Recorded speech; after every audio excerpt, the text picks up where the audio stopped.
औज़ुबिल्लाहिमिनश्शैतानिर्रजीम बिस्मिल्लाहिर्रहमानिर्रहीम। प्यारे बच्चों, अस्सलाम वालेकुम। जुमात शशम, उन्वान उर्दू, लेक्चर नंबर 3 में आज हम एक अजीम शख्स गाजी इल्मदीन, जिन्होंने राजपाल मलऊन को मौत के घाट उतारा, इसके बारे में सबक पढ़ेंगे। अल्फाज मानी और मुश्किल अल्फाज पढ़ेंगे। अगर तारीख़ के औराक की मानी, औराक वर्क की जमा है जिसके मानी है सफ़ा, उठाकर देखें तो बेशुमार ऐसी शख्सियात का जिक्र मिलेगा। शख्सियत की जमा है जिन्होंने अपने कारहाय नुमाया से न सिर्फ अपने आप को अमर कर दिया, जिंदा कर दिया, बल्कि अपने मजहब, मुल्क और कौम को भी जिंदा और पाइंदा रखने में अहम किरदार अदा किया है। इस अजीम हस्तियों का जानो माल से बेनियाज की मानी है बेपरवाह होकर इंतहाई इखलास के साथ कुर्बानियां पेश करने का बुनियादी सबब यही है। सबब की मानी है वजह, कि वो इस हकीकत को जान चुके थे कि ये दुनियावी जिंदगी और इससे जुड़ी हुई तमाम चीजें एक न एक दिन फना होने वाली हैं। फना की मानी है खत्म होना।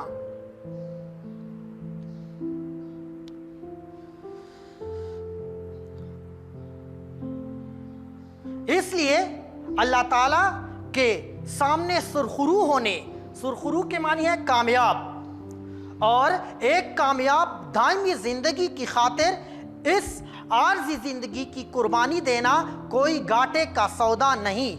सुरखरू की मानी है कामयाब, दायमी जिंदगी, न खत्म होने वाली जिंदगी। घाटे का सौदा के मानी है नुकसान का सौदा। ऐसी ही नाकाबिल फरामोश शख्सियात में एक अहम नाम गाजी इल्मदीन शहीद का भी है, जो एक सच्चे और बेलौस की मानी है पुरखुलूस आशिक़ रसूल थे। वो बरोज़े जुमेरात 3 दिसंबर 1908 को लाहौर में थाले मोहम्मद के घर पैदा हुए। उनके वालिद एक मामूली बढ़ई थे। बढ़ई की मानी है तरखान। गाजी इल्मदीन शहीद का रुझान बचपन ही से मजहब की तरफ था, इसलिए दीगर बच्चों की निस्बत इनके आदात और अतवार, आदत की जमा है, अतवार तौर की जमा है, में शुरू ही से एक पुरवकार संजीदगी थी। पुरवकार की मानी है बारोब। क्या में पाकिस्तान से कबल, क्या में पाकिस्तान से पहले, जब बरे सगीर पाको हिंद के मुसलमान गुलामी की जिंदगी बसर कर रहे थे और अंग्रेज़ों से आज़ादी हासिल करने की खातिर हाथ पैर मार रहे थे, लाहौर में राजपाल नामी एक कुतुब फरोश की मानी है किताबें बेचने वाला ने अंग्रेज़ों की हमदर्दी और हिमायत की मानी है तरफदारी से रसूल अकरम सल्लल्लाहु अलैहि वसल्लम की ज़ात अक़दस के बारे में एक दिल आज़ार किताब शाये की, जो एक हिंदू प्रोफेसर चपावती ने लिखी थी। लेकिन इस मलऊन की मानी है लानती को बचाने के लिए इस किताब पर मुसन्निफ का नाम तहरीर नहीं किया गया था। शान रसूल सल्लल्लाहु अलैहि वसल्लम में गुस्ताखी की इस मज़मूम हरकत के खिलाफ इस वक्त की अदालत से रुजू किया गया, मगर तौहीन रसालत का कानून न होने की वजह से अदालत ने राजपाल मलऊन को कोई सजा नहीं दी और बरी कर दिया। इस फैसले से मुसलमानों में गैज़ो गज़ब की लहर दौड़ गई। गैज़ो गज़ब की मानी है बहुत ज़्यादा गुस्सा होना, यानी मुसलमान जो थे इस बात पे बहुत ज़्यादा गुस्सा हो गए और वो राजपाल को खुद सज़ा देने के लिए कमर बस्ता हो गए। यानी उन्होंने खुद कमर बांध ली कि हम खुद इससे बदला लेंगे। लिहाजा 27 सितंबर 1927 को लाहौर के एक गयूर के मानिए गैरतमंद सरफरोश खुदा बख्श ने राजपाल पर कातिलाना हमला किया, मगर वो इस हमले में बच गया और खुदा बख्श को 7 साल की कैद हो गई। मगर यह सिलसिला कब थमने वाला था, कब रुकने वाला था? यह सिलसिला रुकने वाला अब नहीं था। अभी राजपाल पहले हमले के खौफ से बाहर नहीं निकला था कि कोहाट से रिसालत मआब सल्लल्लाहु अलैहि वसल्लम का एक और परवाना अब्दुल अजीज आया और उसने भी राजपाल मलून को ख़त्म करने की कोशिश की।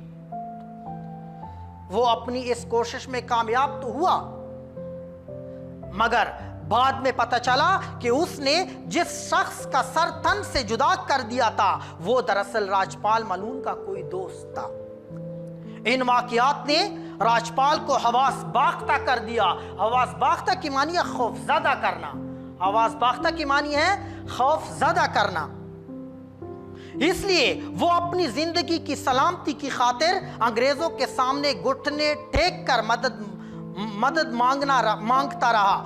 घुटने टेक कर यानी हार मानना। ताहम वो एक ऐसे मंझदार में फंस गए थे। मंझदार की मानी है गर्दाब। फंस चुका था जहां पर डूबना ही उसका मुकद्दर था। इन दो हमलों में बच निकलने के बाद वो बहुत मोहतात हो गया था, होशियार हो गया था। लेकिन आई कज़ा को कोई टाल नहीं सकता, क्योंकि खुदा हर फिरौन के लिए एक मूसा बेचता है। एक दिन जब फर्जंदान तौहीद से मुराद है मुसलमान, यानी मुसलमान अपने महबूब की मुजरिम के खिलाफ सरापा एहतजाज थे, तो एक नौखेज जवान ने यह मुसम्मम इरादा किया यानी पक्का इरादा किया कि वो किसी भी कीमत पर इस गुस्ताख रसूल सल्लल्लाहु अलैहि वसल्लम को कैफिर किरदार तक पहुंचा कर रहेगा। और फिर आखिरकार इस मलूम को ख़त्म करने की सआदत शम्म रिसालत के परवाने गाजी इल्मदीन शहीद के हिस्से में आई।